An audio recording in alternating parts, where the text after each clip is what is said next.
Hello.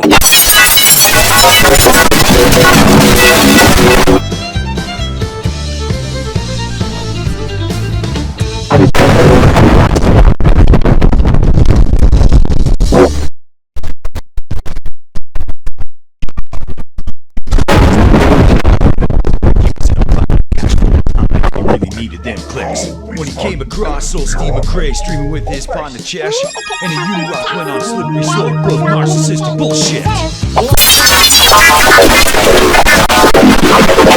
Here I'm